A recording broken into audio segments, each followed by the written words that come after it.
de refundar la política. La política no puede seguir siendo una clientela de roscas de la izquierda o de la derecha, donde en conciliabulos toman decisiones sobre si usted es senador o no.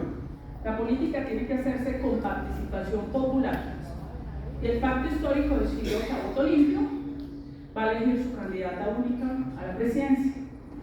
Entonces, es una consulta abierta donde puede votar cualquier ciudadano de Cali.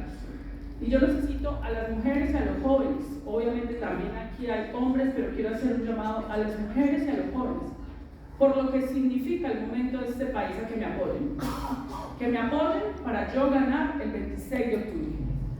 Yo creo que ya estamos preparadas para gobernar este país. El mensaje de la primera mujer presidenta no es solamente que Carolina Corcho llegue, es un mensaje ya de cambio cultural y político en Colombia. Y que lo sienta la niña, que lo sientan todas las mujeres del país, es un cambio cultural de uno de los movimientos sociales contemporáneos más importantes. Uno de esos movimientos es la lucha por el derecho a la igualdad.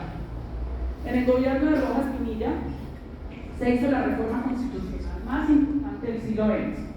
La reforma constitucional luchada por varias mujeres, por las mujeres de hecho, fue el voto femenino universal, el sufragismo. Hagamos la segunda revolución cultural más importante del siglo XXI, que es la primera mujer presidenta. Entonces,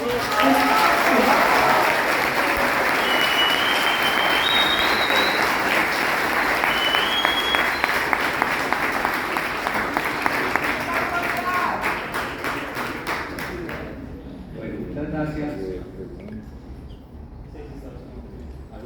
¿Me escucha? ¿Ahí? Sí. Bueno, muchas gracias.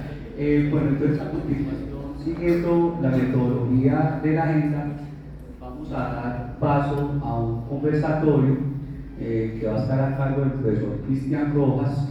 Como lo manifestaba ahorita al principio, vamos a darle el espacio a unas estudiantes del programa de trabajo social de la Universidad de Caldas.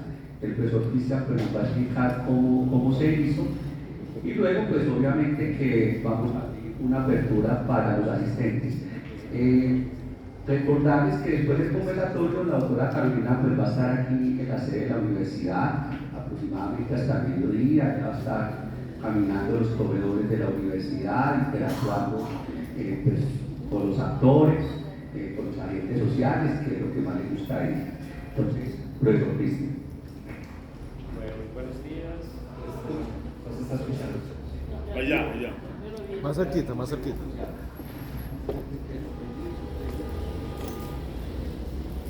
Ahora sí, buenos días. Bueno, muy buenos días. Es un placer recibir a la doctora Corcho, hija de la Universidad Pública y en esta ocasión en la Universidad de Caldas. Bueno, yo solamente voy a ser moderador, no tengo acá ningún protagonismo. Queremos pasarle el protagonismo a nuestras estudiantes. Doctora Corcho, en este auditorio tenemos estudiantes de 19, 20 años, especialmente de trabajo social, que es donde trabajamos el profesor Manuel y yo, y estuvimos esta semana justamente preparando algunas preguntas que ellos ya van a transmitir a continuación. Posteriormente vamos a dar el espacio al resto del auditorio para que puedan dar algunas preguntas también para la doctora Corcho, y bueno, supongo que no vamos a alcanzar más hasta las 10 de la mañana, entonces vamos hasta allí. Como puede ver, pues este es un auditorio, una audiencia intergeneracional y también intersectorial. Acá hay gente de la cultura, de las artes, ocupadas de temas de ambiente, etc. Y bueno, pues vamos entonces a entrar en materia. Empezamos con Julie y Sebastián. Empezamos por acá con... Este es un curso que tenemos acá en el programa de trabajo social que se llama Problemas y Conflictos Nacionales y Regionales. Entonces vamos a empezar por ahí.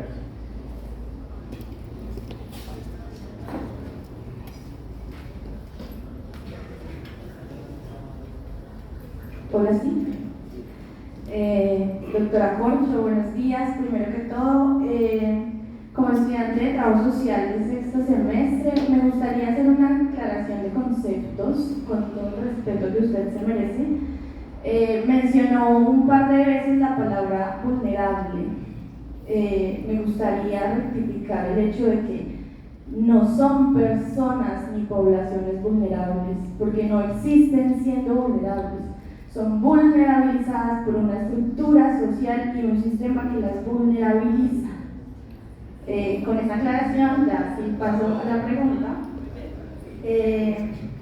En muchas regiones de Colombia, especialmente en las zonas rurales y periféricas del país, la presencia del Estado se percibe más a través de la fuerza pública en vez de por políticas sociales. En un país pues, tan diverso y con tantas desigualdades regionales, la pregunta es: ¿cómo plantea usted equilibrar la presencia estatal para que no se limite a lo militar, sino que se traduzca en salud, en educación, en cultura y en bienestar social? ¿Cuáles son esas estrategias que proponen para garantizar una cobertura estatal que reconozca las particularidades culturales de cada región?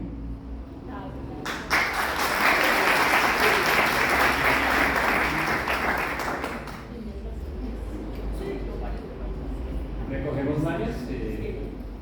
Vamos con Sebastián. Muy buenos días.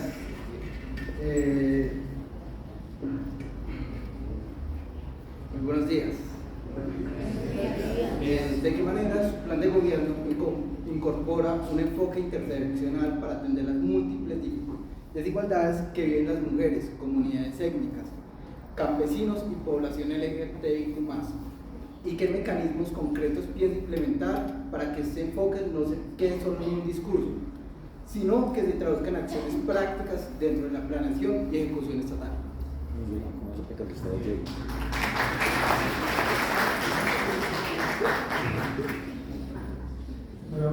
Chicos, qué pena con ustedes, muy buenas tardes, me presento, mi nombre es Melissa Quintanilla, varios me conocen aquí. Les quiero comentar que estoy pasando un listadito para las personas que quieran apoyarnos y estar con nosotros, los cuales pues vamos a comunicarnos con ustedes para que porfa firman pues pongan los datos, no es mayor cosa, hacen la cédula y el celular para que nos apoyen este 26 de octubre, listo. No se les está pidiendo nada más, pero las personas que quieran estar con nosotros pues para que puedan poner información. Muchas gracias. Disculpa, especifica con nosotros para qué. Para estar con Carolina Corcho para el 26 de octubre y para pasar la información para que nos acompañen en este movimiento. Les comento, nosotros no estamos pidiendo dinero, esto lo estamos haciendo totalmente de corazón. Nosotros no recibimos dinero de ninguna parte para que lo tengamos presente. ¿Listo? Gracias.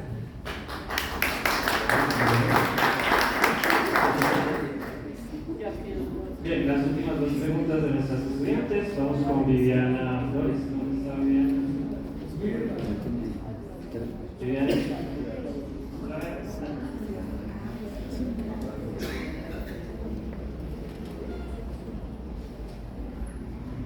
Doctora Carolina, buenos días. Bueno, teniendo en cuenta que en Colombia las organizaciones sociales, comunitarias, las juntas de acción comunal, los procesos campesinos, los colectivos juveniles, las guardias indígenas y cimarronas son tan importantes para las políticas públicas situadas en estos territorios y que además padecen de un gran déficit de financiación gubernamental y riesgos de seguridad. ¿Qué mecanismos de cogobernanza con presupuestos participativos, sectoriales, contratos sociales y a nivel de territorio, compras públicas de servicios comunitarios implementaría usted desde lo ejecutivo y cómo garantizaría un plan de protección efectivo a los liderazgos sociales en la ejecución de los programas? Gracias.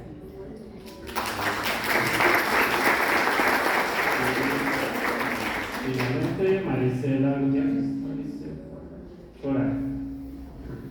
Buenos días, doctora. Primero contarle que soy de un municipio, Aranzazu, Caldas, y mi pregunta está basada en mi experiencia como artesana y emprendedora. Y quisiera saber cuáles son sus propuestas para fortalecer el emprendimiento artesanal, garantizando inclusión social y un fortalecimiento económico de este sector.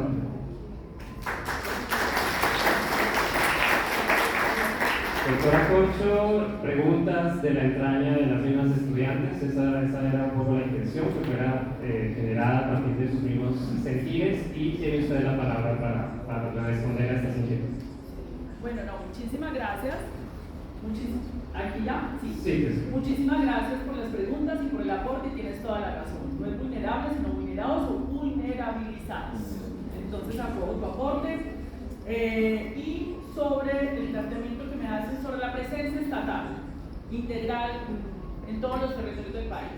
Es claro que el Estado colombiano no está presente en una gran parte del territorio nacional, ni siquiera la fuerza pública. La fuerza pública, el ministro de Defensa acaba de informar que ya la fuerza pública tiene un control del 70% del cañón del Micay. En el plateado del Cauca es porque no estaba allá, por allá no existían las fuerzas militares, entonces imagínense el abandono del Estado. Pero la instrucción que da el presidente, y es lo que yo comparto, es que evidentemente el Estado no es solo la fuerza pública, porque evidentemente esas comunidades han tenido que convivir con esos grupos armados que también han construido estructuras económicas de sobrevivencia. En Colombia en este momento hay muchos campesinos que tienen que vivir obligatoriamente de los cultivos de coca porque no tienen nada más de qué vivir, y los gobiernos colombianos les han incumplido con el PEIS, que es la política de sustitución de cultivos ilícitos, que debería estar concentrada en 14 municipios de Colombia, donde se concentra el 60% de cultivos de coca. Pero eso requiere proyectos productivos, alternativos, con asistencia técnica, e inclusive que el Estado pague mientras que salen los proyectos productivos adelante, compre la cocaína para poderla acabar y no exportarla, para darle una alternativa eficaz a esas comunidades.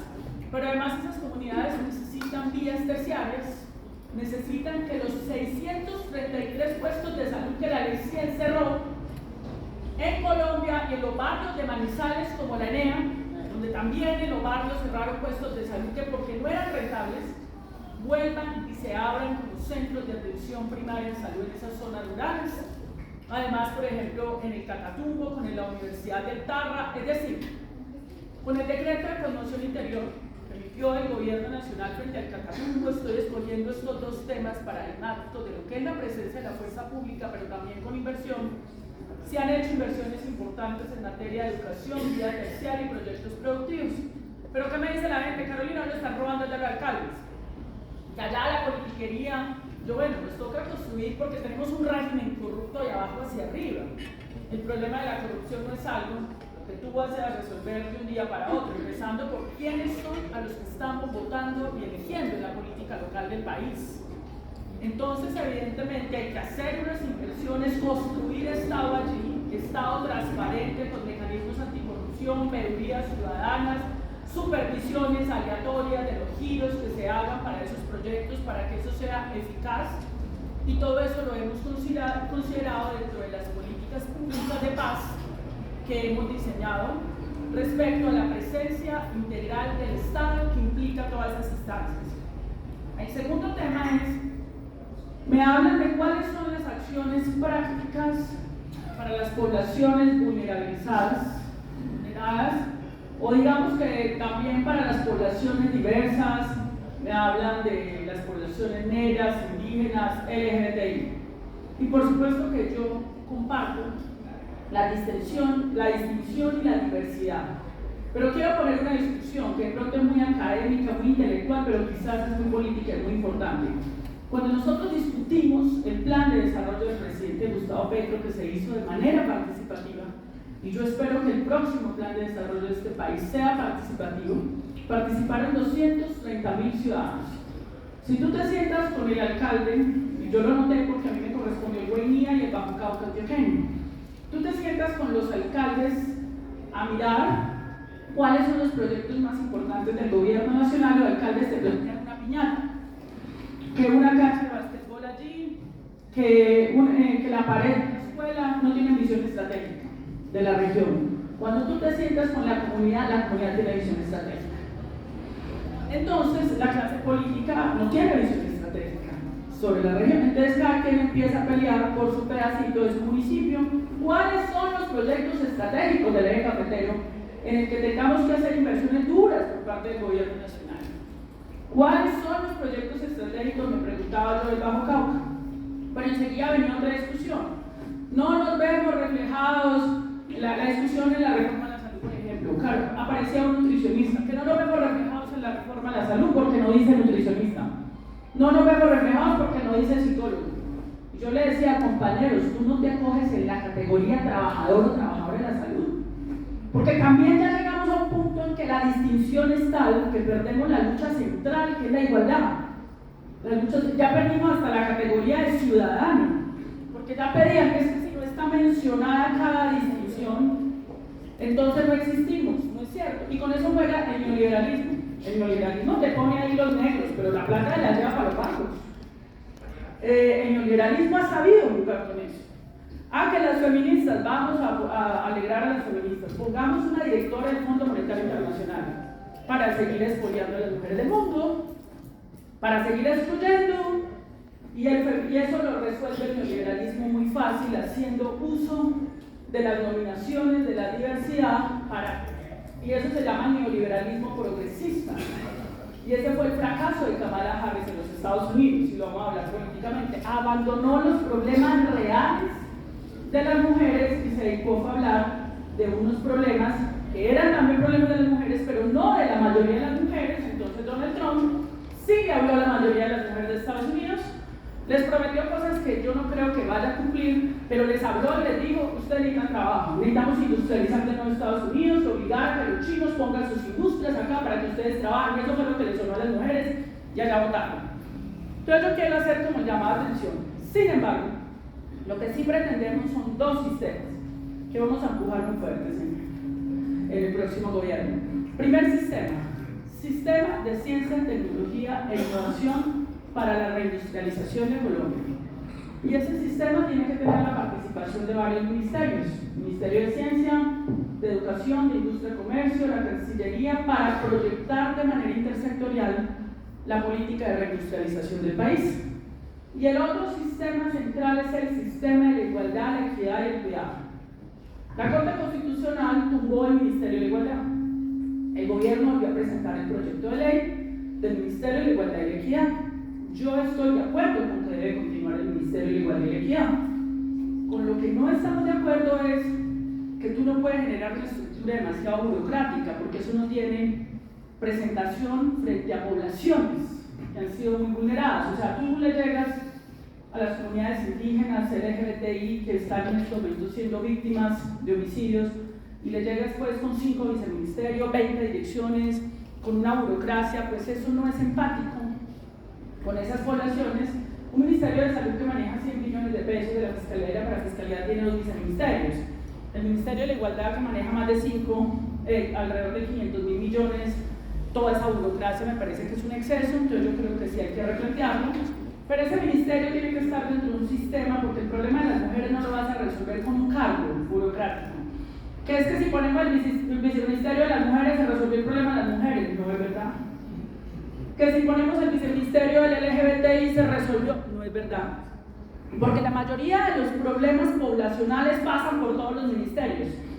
Por eso lo que tenemos que organizar es un sistema donde el Ministerio de la Igualdad sea una secretaría y que el sistema sea vinculante. ¿Qué es vinculante? Que el Ministerio de Salud esté obligado a direccionar recursos para las políticas de violencia basadas en género, lo mismo que el Ministerio de Educación, de acuerdo a las directrices de ese sistema integral del cuidado, que tiene el problema de los sistemas y el diseño del Estado colombiano es que cada sector va por un lado. El sistema tiene que ser vinculante, si no es vinculante no sirve. No puede ser un consejo asesor del presidente. Tiene que tomar decisiones que impacten el presupuesto general de la nación y las decisiones de destinación de recursos frente a los distintos grupos poblacionales, discapacidad, mujeres, jóvenes, frente a todas las poblaciones allí representadas, pero siempre bajo el principio de la igualdad. La lucha por la igualdad es la lucha más importante del siglo XXI. Entonces, ese sería, digamos, uno de los temas. Yo lo desarrollo en el último capítulo del libro, con algún detalle. Lo hemos discutido con varias mujeres de cómo se le puede dar un redireccionamiento al Ministerio de Igualdad. Otra pregunta que venía acá: en ese sistema tenemos que hacer un abordaje de la economía popular. porque parte de la economía popular, que algunos llaman informal, pero es una economía muy competitiva, y hay sectores muy competitivos, es el trabajo comunitario de las mujeres en el cuidado. Las mujeres aportamos el 16% del PIB, más de 2 veces el presupuesto total de la salud en Colombia, cuidando niños y niñas, cuidando personas enfermas con discapacidad. Y eso, ese recurso no remunerado, eso es uno de los vacíos de la economía política global. ¿Quién le reconoce a una mujer algo que no tiene precio? ¿Cuánto cuesta formar un niño? ¿Cuánto cuesta cuidar una persona con discapacidad? Eso no tiene precio, eso no lo cuantifica el capital, no es una mercancía, pero es un trabajo, requiere tiempo, muchas mujeres terminan en depresión, en ansiedad, en burnout, terminan alejándose de la vida pública. Por eso muchas mujeres no pueden participar de estas reuniones, porque están cuidando a una persona de tercera edad, o no pueden ser senadoras o representantes de la Cámara de estar en el mundo de lo público.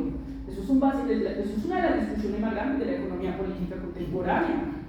Entonces allí, esa economía popular se tiene que incorporar a ese sistema de la igualdad y la equidad. Y aquí lo primero que tenemos que hacer es bienvenido a los banqueros. Nosotros no le estamos diciendo a los banqueros, al grupo A, que los vamos a sacar del país, pero nosotros necesitamos un banco serio, el segundo piso del Estado, que le preste a la comunidad y que le preste a esa economía popular a tarifas bajas, a intereses cero o los más bajos que se puedan. Aquí hubo un Banco Central Hipotecario y un instituto financiero. El Banco Central Hipotecario financió cientos de miles de viviendas en Colombia, lo acabaron. El IDEMA, que era una institucionalidad para el mundo agropecuario, lo acabaron. Es que el país lo han destruido. Ellas y ellos son los que han destruido el país. Aquí había una institucionalidad, donde el Estado tenía un fondo de crédito directo para la construcción de viviendas. Se reconstruyó en Colombia varias viviendas, con esos créditos, con la autoconstrucción y el conocimiento de las comunidades. Toda esa plata se la llevaron para otros sitios. Eso lo vamos a recuperar para el país, dentro de eso que nosotros llamamos el sistema de la igualdad, la equidad y el cuidado, direccionada también a la economía popular.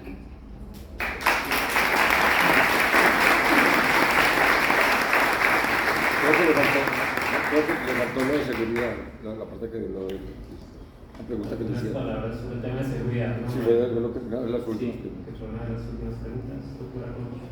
Bueno, el tema de seguridad. Bueno, sobre seguridad, bueno, primero los invito a que me ayuden a publicitar la propuesta de seguridad que presenté en la Universidad Militar. Allí me invitaron para hacer nuestra propuesta de política pública de paz total y seguridad, la nuestra, para contrastarla con la del Centro Democrático. Nosotros lo transmitimos, están todas mis redes sociales, para que me ayuden a hacer una pedagogía. Lo primero es, voy a decir algunas cosas porque si no me toca repetir todo ese discurso y no tenemos tiempo. A ver, nosotros tenemos un enfoque de seguridad, que es el enfoque de Naciones Unidas, que es la seguridad humana. Los resultados de la seguridad no se pueden medir en litros de sangre, ni a cuántos matamos, que fue lo que hizo la seguridad democrática. ¿Cuántos matamos en litros de sangre? Nos costó la mayor represión, el delito de lesa humanidad como la escumbrera, y 6.402 jóvenes, y además 4.800 asesinatos de la fuerza pública durante esos gobiernos frente a 319 hoy en el gobierno nuestro. Es decir, aquí el concepto de seguridad es proteger la vida de la fuerza pública y del pueblo colombiano. Eso es lo primero. Entonces aquí sí quiero plantear algo que me parece raro que no me lo hayan preguntado, seguramente la prensa. Bueno, sí me lo preguntaron, pero sí no he tenido el tiempo para responderle a toda la prensa. Y es el tema de lo que denominan las sazonadas, porque algunos lo que están esperando entonces es que la fuerza pública prenda fuego contra las comunidades, como lo hicieron ellos en el año 2017, donde el ejército prendió fuego contra campesinos, niños, mataron a varias población civil, porque efectivamente esta población está siendo instrumentalizada por los bandidos de las disidencias de las FARC, capos del narcotráfico, para poder cuidar la sobrevivencia de ellos, que es el cultivo de coca. Las comunidades están instrumentalizadas. Entonces no puede la fuerza pública irse contra las comunidades y disparar las armas de la República y de la patria contra el pueblo. No se disparan las armas de la República contra el pueblo. Y ahí el gobierno ha sido inteligente porque diálogo, porque son comunidades campesinos que llegan y rodean a miembros de la fuerza pública y los retienen, que van con palas. Y hay un principio básico del derecho internacional, de los derechos humanos, que es el principio de proporcionalidad. Si tú eres una fuerza armada, tú no puedes ir a disparar contra una comunidad con niños. Entonces el gobierno ha apelado a la mediación de la Cruz Roja Internacional, de la Defensoría del Pueblo, para proceder a la liberación de los miembros de la fuerza pública, protegiendo tanto a la comunidad como a la fuerza pública. A los que hay que enfrentarnos a la comunidad es a mordisco, al bandido. O sea, están pidiendo cárcel contra la comunidad campesina vulnerada por años, están pidiendo fuego. No, la cárcel tiene que ser es para los determinadores, no para la comunidad instrumentalizada. El poder y la fuerza del Estado, de la justicia en Colombia, tiene que ir contra ellos. Y esa es nuestra posición en general sobre el tema de la seguridad. Ahora, está el tema de la seguridad ciudadana. Y yo tengo una preocupación porque los comandantes de la policía en las ciudades son los alcaldes. Y yo veo que hay varios alcaldes que no están ocupados de eso porque están ocupados de hacerle oposición al presidente Gustavo Petro. Ni se han posesionado. Están dedicados a la oposición como si se hubieran posesionado en el Congreso de la República y no para ejercer el cargo de la dirección de la policía en la comunidad, en la ciudad, porque esa es la primera responsabilidad. También con el gobierno nacional. Por eso hay que hacer, es la propuesta nuestra, los consejos de seguridad con la comunidad, con los alcaldes y gobernadores de cualquier partido político, el Ministerio de Defensa del Gobierno Nacional, para poder hacer un seguimiento a los temas de seguridad de la ciudad y tomar cada una de las medidas. Por ejemplo, y con datos, no con miedo, mentiras y escándalos para buscar votos, como lo hace la extrema derecha de este país, con datos. ¿Qué nos dicen los datos? Ha disminuido en el país el hurto de instituciones financieras, el hurto de casas, pero ha aumentado la extorsión, pero ha aumentado la violencia intrafamiliar. Si a mí me están diciendo que está aumentando la violencia intrafamiliar, yo tengo que hacer otro tipo de intervenciones. Y ahí es donde entran los equipos de salud para la prevención de la violencia basadas en género, con psicólogos. Ahí tienen que actuar las rutas de protección a las mujeres. Si a mí me dicen que está aumentando, de acuerdo a los datos, no al miedo y al escándalo que ellos quieren generar con alguna prensa corporativa, lo que está aumentado en este momento también es los delitos informáticos, donde estafan a la gente por el celular. Entonces lo que yo necesito es inteligencia y contrainteligencia, que es el problema que tenemos. De las fuerzas, la que más tiene inteligencia es la policía. Es la fuerza más grande, tiene más inteligencia. Pero tú no puedes manejar la inteligencia de un país con el software de otro país. Tú necesitas una soberanía digital. Y Colombia desde los años 90 dejó de producir sus propios software cuando tiene 17 empresas de la fuerza pública que deberían estar haciendo la producción de su propio software para poder, porque es que la inteligencia es que tú no ganas una batalla contra el bandidaje repartiendo mal. Lo primero que hace una estratega militar es, entre menos mates y ganan la guerra, es mejor estratega militar. Eso lo sabemos desde los emperadores romanos. No la torpeza que está proponiendo esta gente. Pero aparte de eso, por eso se llama inteligencia. La inteligencia lo que te ayuda es diferenciar la población civil del bandido.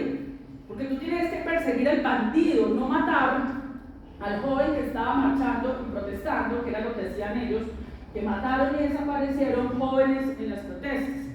Y la inteligencia te ayuda a llegar allá al punto donde ni siquiera tengas que disparar una bala, sino que llegaste con la captura. Eso es lo que tienes que fortalecer, y también unas políticas de convivencia, pero con datos, porque tú con datos puedes mapear diferenciadamente el problema de cada ciudad. Y ahí estamos hablando de seguridad ciudadana. Pero hay otro tema, la seguridad nacional, y ahí tenemos que hablar de la paz total. Y yo he dicho con claridad que vamos a replantear la paz total. No tenemos forma de seguir, nosotros no podemos sostener un diálogo. Yo estoy de acuerdo con el presidente. ¿Cómo vas a sostener una negociación, un diálogo con el ELN, que desplazó más de 50.000 personas en el Catatumbo? Eso es inaceptable. Y en el caso nuestro, podemos dialogar en medio de conflictos, señores, pero aquí no va a haber cese al fuego para que entonces los tipos aprovechen para seguir sometiendo a la población, extorsionando, haciendo bandidaje. Podemos dialogar Porque un Estado nunca renuncia a la posibilidad de la paz. Pero un Estado tampoco puede renunciar a la presencia de la fuerza pública en todo el territorio nacional, eso sí, con respeto a los derechos humanos, porque aquí no se van a aceptar ni falsos positivos ni nada de estas cosas. Entonces, hay una línea roja en los procesos de negociación. No secuestro, no asesinato de líderes y lideresas sociales, no reclutamiento de menores de edad, no actos terroristas, señores. Y entonces ahí sí nos sentamos entonces a conversar, y sobre esa base también hay que avanzar en un marco jurídico para el sometimiento a la justicia de las bandas ligadas al narcotráfico. Hay un capítulo en el libro escrito por mí, y también están las explicaciones en las redes sociales sobre el tema.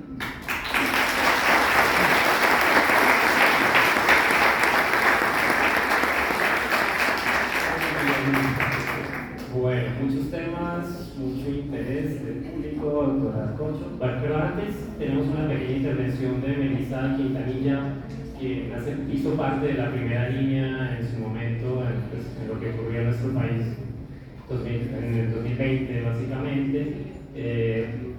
Melissa, tienes la palabra y pasamos a preguntas del público, al menos unas 3 por el tiempo que tenemos. Muy buenos días a todos, espero estén muy bien, muy buenos días a la doctora Concho, muchas gracias por estar en la Universidad de Caldas. Les quiero comentar, yo soy egresada de la Universidad de Caldas, soy representante de la Facultad de Ingenierías, soy egresada representante también de la misma facultad y también representante de egresados en el Consejo Académico. Respecto pues a esta intervención, pues tengo realmente unas preguntas más referentes a la parte del departamento de Caldas, en cual sería, pues la primera sería de desarrollo regional en Caldas, de doctora Concho. Caldas cuenta con un gran potencial en café, agroindustria y turismo, pero enfrentamos rezagos en infraestructura y competitividad. ¿Qué políticas contempla para impulsar el desarrollo económico sostenible del departamento, representando su identidad cultural y ambiental? ¿Cierto? Salud rural en Caldas. En el municipio de Caldas, como Samaná, Norcas y Pensilvania, que es la parte oriente, en este momento tenemos dificultades en acceso al servicio, porque no hay inversión en infraestructura. ¿Cuál sería su propuesta para garantizar una cobertura real de calidad en la ruralidad de nuestro departamento? Educativo, de la Universidad de Caldas. La Universidad de Caldas es un líder académico de la región, pero se enfrenta a limitaciones presupuestales, aunque en este momento tengamos un alto impacto en la parte que va a ser la nueva sede de la Facultad de Ingeniería y la IA, aún seguimos presentando rezago en las otras facultades. ¿Qué compromisos tendría el gobierno con el fortalecimiento de la educación superior pública en regiones como la nuestra? Sería como eso. También, chicos, pues, los invito a que pregunten, participen. Estos espacios son muy importantes para nosotros, es un crecimiento muy amplio. Creo que yo acá veo muchas personas que son muy representativas en este momento en la universidad y me gustaría que también vinieran acá a participar y preguntar. Estos espacios son muy importante para nuestro crecimiento, no solamente en la universidad, sino también social, en la participación ciudadana, porque así nos vamos a dar cuenta realmente con qué personas contamos para las presidencias, qué personas realmente se capacitan y estudian realmente el país, no personas que van y hablan por hablar. Entonces sería como eso. Gracias. Bueno, yo creo que el departamento de Caldas se beneficia mucho de nuestra política de agroindustria. Vuelvo e insisto, nosotros necesitamos generar valores agregados en el café, valores agregados donde nosotros podamos hacer algo más. En Chinchiná hay varias producciones, incluso ahorita vamos a ir a Chinchiná, que permiten que nosotros aumentemos las exportaciones. El sector cafetero ha sido uno de los sectores que más se ha fortalecido y ha crecido en este gobierno del presidente Gustavo Petro. Entonces yo creo, digamos, que hay una vocación productiva, pero también la vocación industrial. La vocación industrial que tiene esta ciudad, que se ha desmontado, entraría dentro de la política de reindustrialización. Y para eso hay que resolver un problema. Hay que resolver ese problema que tenemos del transporte y la conectividad dentro del eje cafetero y dentro de la propia Caldas por una política de concesiones que se hicieron aquí que no solamente se ha hecho aquí sino en Colombia, de concesionar las vías y entonces prácticamente le cargan a la comunidad y a la ciudadanía los peajes y se vuelve invivible la movilidad para poder adelantar la industria, cualquier industria que queramos hacer. El presidente Gustavo Petro la última vez que vino planteó: no vamos a seguir con las concesiones, cuando eso ya se acabe, nosotros tenemos que pasar a otro tipo de modelo que no sea la explotación sobre la ciudadanía para hacer el mantenimiento de las vías. Hay muchos modelos, ese no fue definitivamente porque va en contra del ciudadano, y ya en el caso nuestro, de acuerdo a lo que ha dicho el presidente Gustavo Petro, si eso se acaba, no continúa ese modelo de concesiones, porque no va a poder resolver nada, porque va a ser demasiado costoso el desplazamiento para poder crear nosotros un tema industrial en la ciudad. De otro lado, el fortalecimiento de la economía popular, porque también Caldas, como todas las ciudades de Colombia, viven de la economía popular, la mayoría de sus ciudadanos viven de la economía popular. Entonces aquí se va a implementar, lo que tenemos que hacer es hacer la identificación de los valores productivos de la economía popular de Caldas. Ojo, la economía popular nunca ha sido objeto de políticas públicas por parte de gobiernos anteriores, eso nunca se ha reconocido, eso no existe, eso se niega, eso no está dentro de las políticas fiscales y monetarias del Banco de la República. El Banco de la República se está discutiendo esto. La política fiscal del país se está discutiendo, obviamente la carga impositiva, está discutiendo otros temas, pero eso no existe. Aquí va a existir, porque es la realidad del país. De ahí vive la gente y es parte de los créditos que se entregan de manera directa. Y para eso necesitamos gente capaz. Nosotros necesitamos en un gobierno gente que conozca el Estado, pues no que la conozcan clientelistamente, porque los que más conocen el Estado pues lo conocen porque han estado en la corrupción toda la vida. Pero sabemos que tenemos hombres y mujeres en este país sensatos. Aquí estamos pidiendo sensatez. ¿O qué? Lo que yo planteo aquí es el extremismo. Estamos proponiendo asuntos sensatos que Colombia debió haber hecho en el siglo XX, que esta región ya vivió. Esta región ya fue un polo industrial de este país.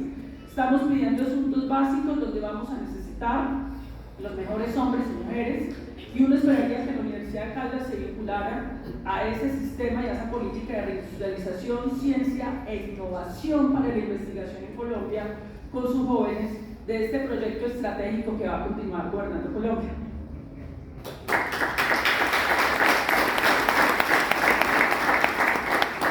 Bueno, vamos con rondas de preguntas del auditorio. Les ruego comprensión, por favor no me la piden, este es el trabajo más difícil y es dos preguntas del auditorio, no podemos dar abasto con todas. La doctora Corcho va a estar acá afuera en la plazoleta por si alcanzan a conversar con ella, con algunas personas que no alcanzan a hacer las preguntas acá. Entonces, vamos por acá inicialmente con la señora y atrás con el señor, y creo que quedamos arriba la muchacha. Buenos días, doctora Carolina. Usted tiene logros muy importantes que el país desconoce, y entre ellos veo el impulso de la Ley Estatutaria de Salud. Yo quisiera que nos profundizara un poquito más en qué cambió con respecto a lo que existía antes en salud, esa ley estatutaria. Segundo, leí en su libro que usted lideró la iniciativa Colombia un solo hospital. También me gustaría que nos contara en qué consiste. Y este es un apunte que me parece que le puede servir, es que en el año 2012 Juan Gosaín ya denunciaba en El Tiempo con un titular: así se robaron el sistema de salud de los colombianos. Comillas, hay que decirlo sin anestesia, el sistema de salud colombiano ha muerto, lo mataron la corrupción, la politiquería y la codicia. Y es un artículo del 2012 del Tiempo. Gracias.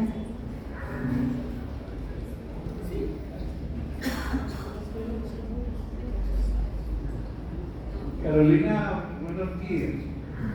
Yo voy a tratar de discrepar un poquito de la psiquiatra.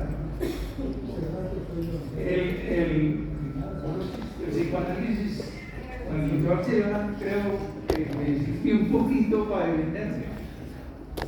Pero miren muchachos, nadie ha hablado de los problemas.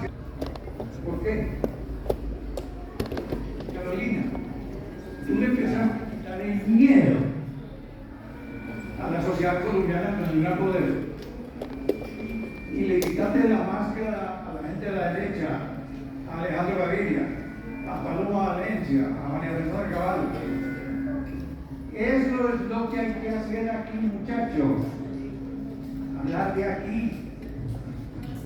Ya los medios para los medios de comunicación tradicionales, Carolina vende. Ya la tuvieron que llamar. Ya le dan 20 y 30 minutos en el RCN y en Caracol. ¡Bravo!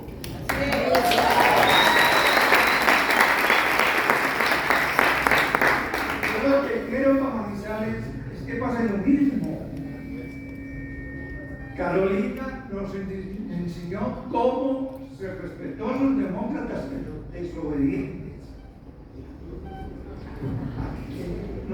Le quitó el miedo al país. Esta sociedad de Manizales está cagada en miedo. Sí. Así es. Pero somos la resistencia. Ese es el problema que tiene. Y no habla de los problemas de aquí. Los muchachos que hablaron de individualidad, de cositas pequeñas.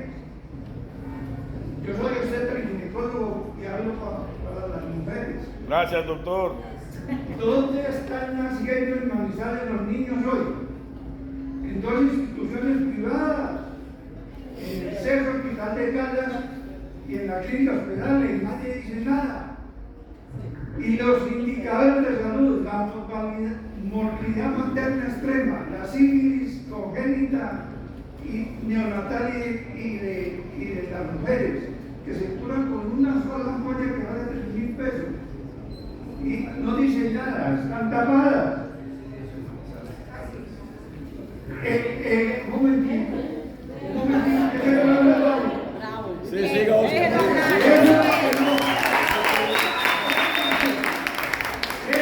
Eso, en esta reunión es cierto, el taxismo es el que se tiene que acabar. Resistencia. México nos dio de ejemplo, porque Carolina, yo conozco bien su pensamiento, y es una mujer que manda obedeciendo. Todos ustedes están criados en el negocio de mandar mandando. Y eso tiene que cambiar en Colombia. Desde ese punto de vista. ¿Quién habla aquí del cambio aéreo de Manizales? ¿Quién habla de la comuna San José? ¿Quién? Aquí nos va a la hora. ¿Quién habla del Hospital Santa Sofía en manos de Vizcano? Sin obstetricia y sin pediatría, y que le han llegado recursos por 73.000 millones de pesos. ¿Quién habla de eso? Y aquí, a mis amigos de la izquierda, No toque gallos, doctor. pensando en representantes a la Cámara sin programa en estas condiciones. Y el enemigo más grande que la comunidad de Manizales tiene es la calle.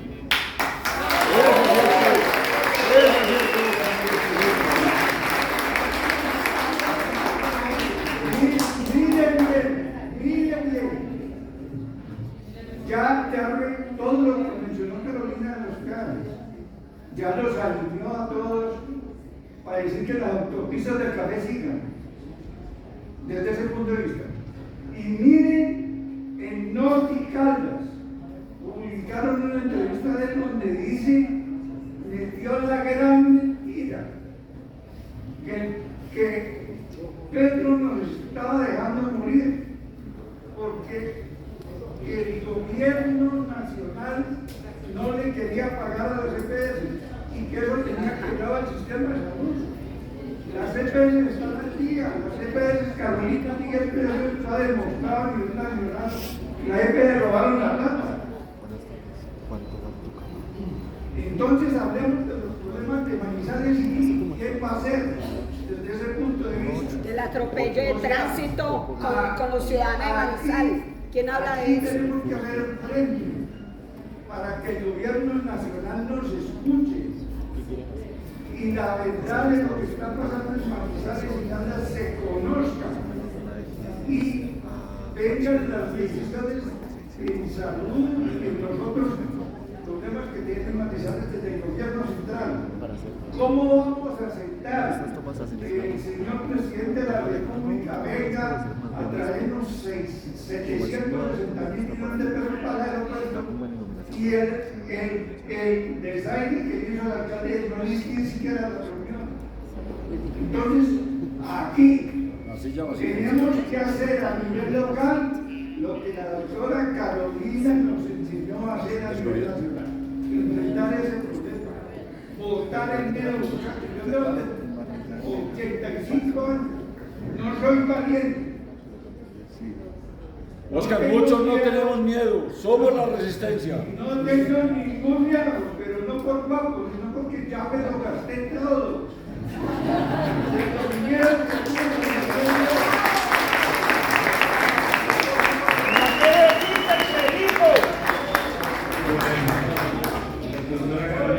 Hay una tiranía y es la tiranía del tiempo. Hay una programación y no podemos extenderla. La sociedad civil organizada es una maravilla. Toca coordinar con el equipo de la profesora, la doctora Corcho, para extender el tiempo si es necesario, para buscar otro espacio, pero tristemente no podemos hablar todos. José Manuel, si tenemos una última o ya nos subimos a tiempo. Compañeros, solamente una, porque si ustedes están escuchando, la doctora Carolina ya se le está viendo la voz. Lleva toda la semana, así como está con nosotros, dedicada a contar la experiencia. Vamos a retirarnos, va a estar un ratico en el parque de acá mismo, solamente como charlando, y después nos vamos. Los invitamos octubre 26 en la consulta